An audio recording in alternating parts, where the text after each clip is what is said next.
Alright, hello everyone, and thank you for tuning in once again to the Black Box Podcast, BBOR, Black Box Online Radio, coming to you from West Virginia. Today we're going to be visiting a case from my home state, coming to us from West Virginia as well, all the way back to 1945, and that is the case of the Sodder children. Now, the Sodder family experienced a major house fire on December 24th, Christmas Eve, 1945.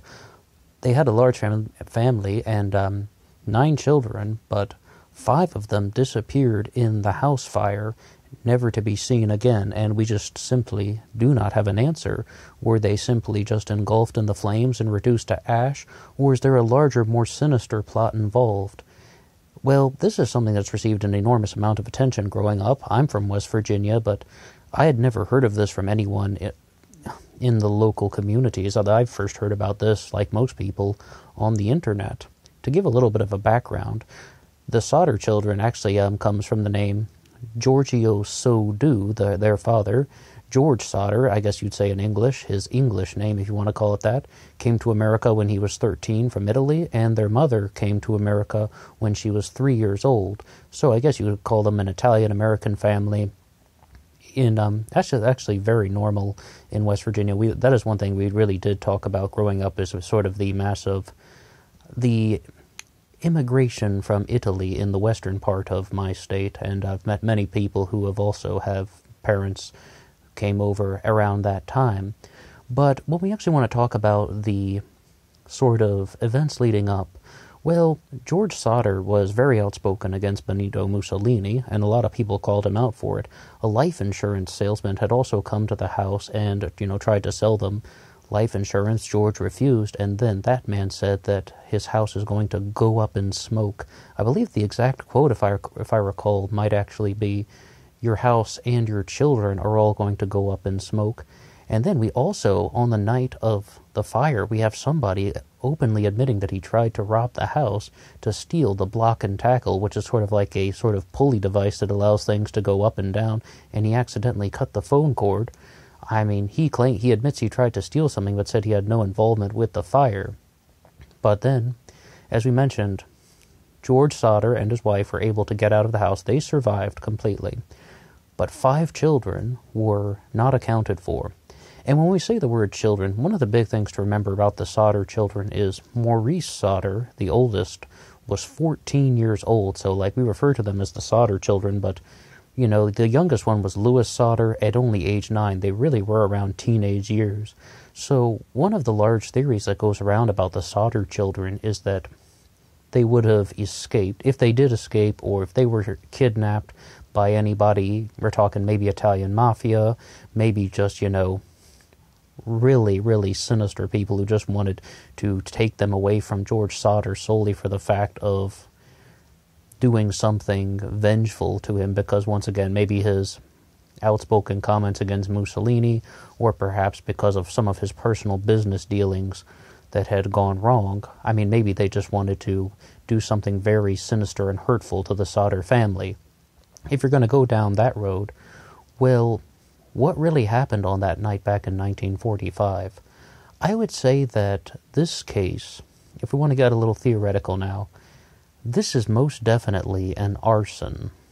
I mean, I followed this case closely back in 2015, and I've slowly been reviewing some of the information, and I'm not as sharp as I was on all the details like I was back in 2015, but what I can say is that this, if you're just going to look at this from any sort of introductory perspective, the first feeling you get is that this is an arson, because the life insurance salesman that we talked about was on the coroner's jury that ruled that there was no arson, that ruled that this was just an accidental fire. So it's that tells me that this was an arson, this was intentional, and I do believe that the man trying to steal the block and tackle, that pulley-like device, who cut the phone line, he was also involved with this. Obviously, we think that this is a major case of arson. I know I'm being very theoretical and putting that out there as a theory, but that's what I believe happened. Other things that would support the possibility that this was an arson, they went to get the ladder to rescue the children from an upper window, but the latter had been taken away from its normal place and thrown into a ravine. I mean, yeah, once again, I mean, we don't really need to stress too much on the clues that point to this being an arson. What we really need to discuss is what happened to the children. Well, a lot of people on the internet are really exploring the theories that the children were kidnapped. Now, let's talk about that. I mean, we do have a possible reporting of someone. We have an Italian man seen, I believe 2 days after this, with, a group of children who apparently appeared to be speaking in Italian to this man. And that was something that people have been asking about on the internet. Were the children fluent in Italian? And they were like, is this something that is associated with the Italian mafia? And also, the big theory is that the 5 Sodder children were taken out of the country and taken back to Italy. I'm not 100% sure if they were fluent in Italian.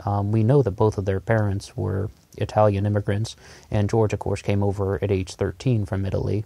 But, it's like, I think that those theories would be much more plausible if we could get some definitive certainty. Were the children fluent in the Italian language? I mean, I just think it would be much more plausible to entertain the theory that somebody had kidnapped them and taken them to Sicily. Why Sicily? Well, 22 years later, they received a photo of someone with some words on the back that said, Louis Sodder, I love brother Frankie, Lil Boys, Lilboys, Lil Boys, and what could possibly be a zip code, an area code, for Palmero, Sicily. So does that mean that the Sodder children survived the fire and that they were taken to Italy? It's a giant theory that's been out there, and I'm not going to lie to you. I'm completely torn.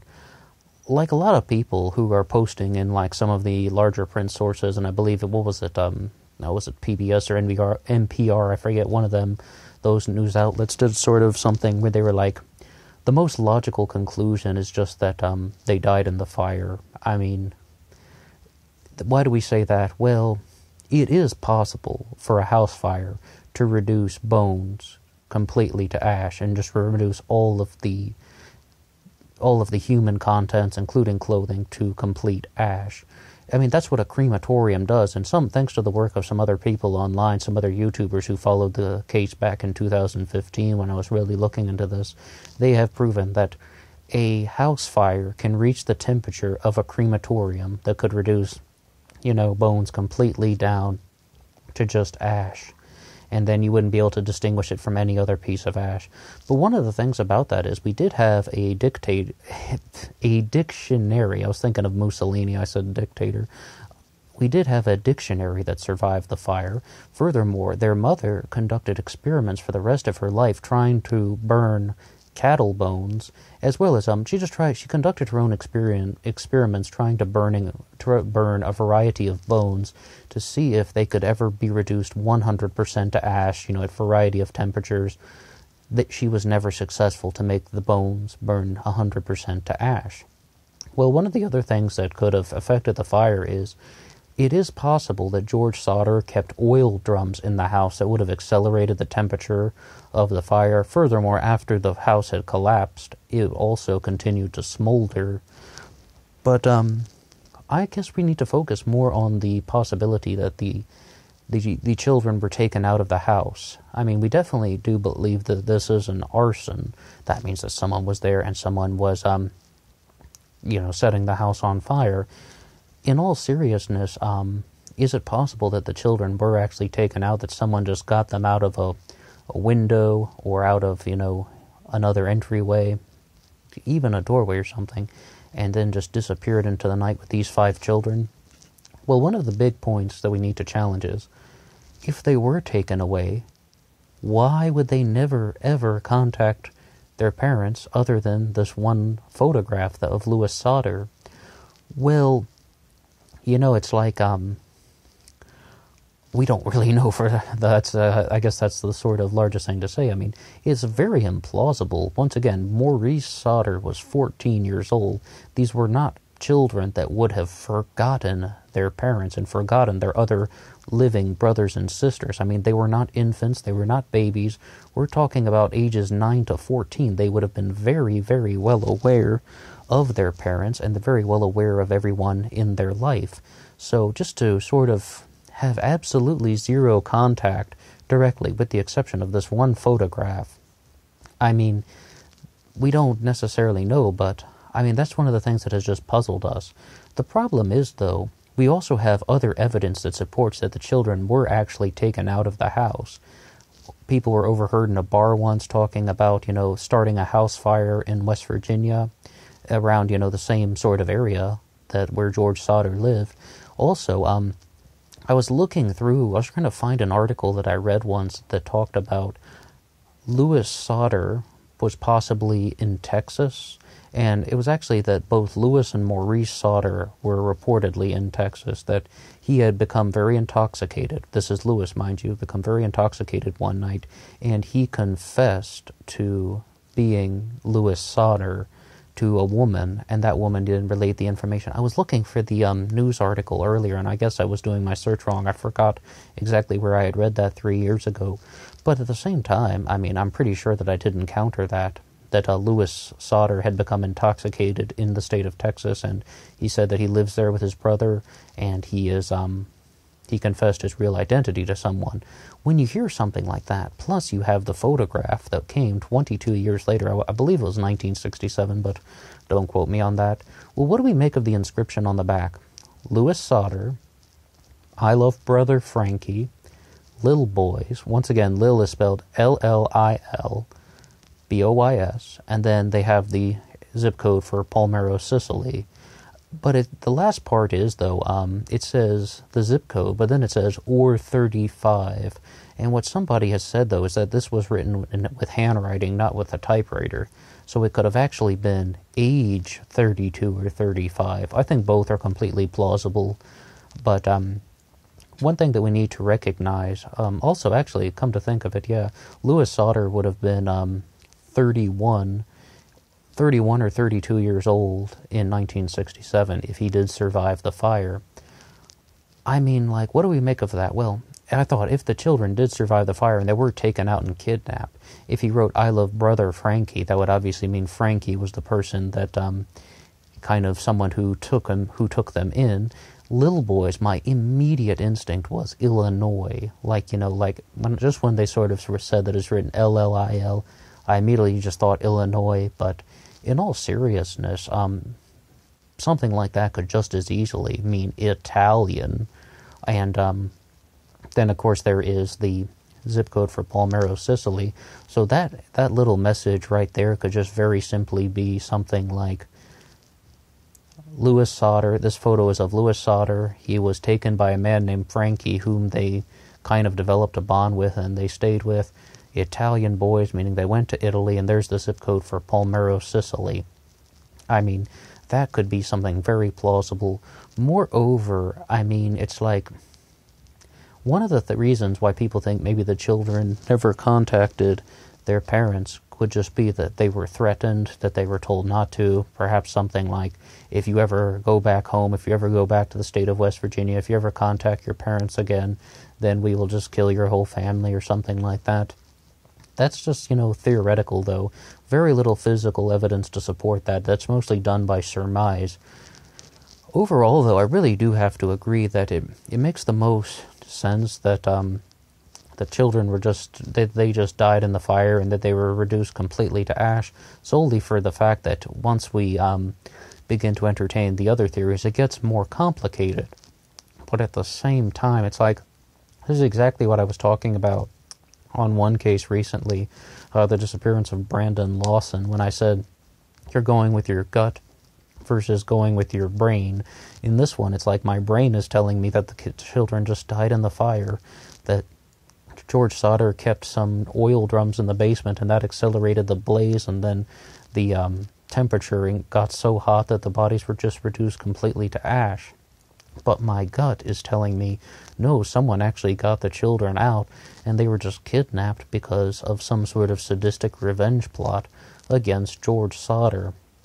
They were taken probably to a town nearby, then eventually taken to Italy, probably spent at least 10 years in Italy, and then they came back to Texas, and they were probably under strict orders never to contact their old relatives, never to never to tell anyone their true identities, and never to go back to the state of West Virginia, otherwise their family members would be harmed. And furthermore, they probably just got caught up living the new lives. Once again, I'm talking in a very theoretical sense, but it's like you're divided between your brain and your gut. And once again, like, if that isn't Louis Sodder in the photograph, why did somebody send that? Is that just a nasty prank? That's pretty mean, right? I mean, that's pretty brutal. Hey, here's a photo of your son. He's dead. Just kidding. I mean, like, that's not really, if that is a prank, that's not a good one. Or is that someone just trying to give a sign of hope and actually doing a gesture of goodwill? Why would somebody send a photo of Louis Sodder if they didn't genuinely believe it was him, or if it didn't actually come from a primary source? I mean, yes, I'm fully aware someone could actually believe that that person is Louis Sodder, but at the same time, it's like, there it is, and we just don't really know what to make of it. George Sodder did try to find out who sent the letter, where did it come from, but once you hear something like that, like there was an anonymous letter, that just has this photo of a man who has very similar facial features to Louis Sodder, and, you have the name Louis Sodder on the back, Little Boys, I Love Brother Frankie, and the possible zip code for Palmero, Sicily. That really gives us the impression that this is a case of maybe it is possible that the children were taken out of the house. I mean, the thing is, though, it only exists in theory. The physical evidence doesn't necessarily support it.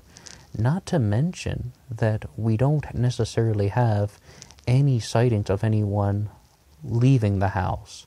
There is a sighting of a man who is on the roof of the house, possibly throwing fireballs at it.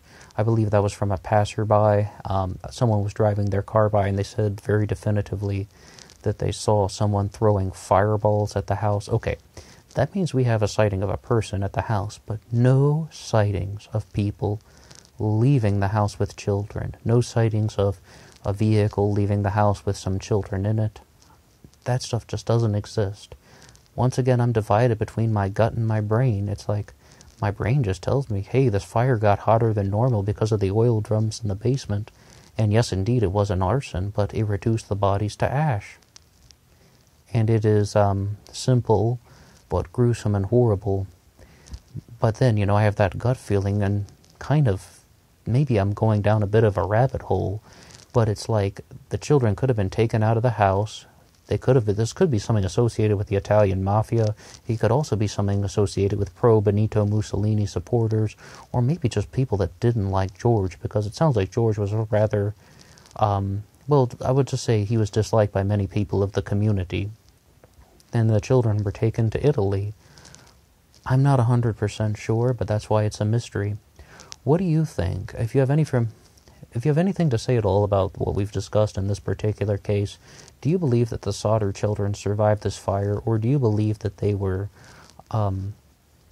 died in the blaze and they were reduced to ash? Do you think that there's any possibility that that photograph is genuinely Louis Sodder, or is that just somebody else? I mean, is that just another person? Furthermore, what do you make of the sort of accusations that there are, or I should just say, not accusations, but the possibility that there are people over time who have reported to be Louis Sodder or Maurice Sodder. Once again, we mentioned that someone got intoxicated in Texas and stated that he is Louis Sodder and his brother Maurice lives and works in Texas. Do you think there's any truth to any of that? Or is that just, total nonsense? Is that just total disinfo? What do you think about that? If you have anything to say at all, please drop a comment below and let's discuss more.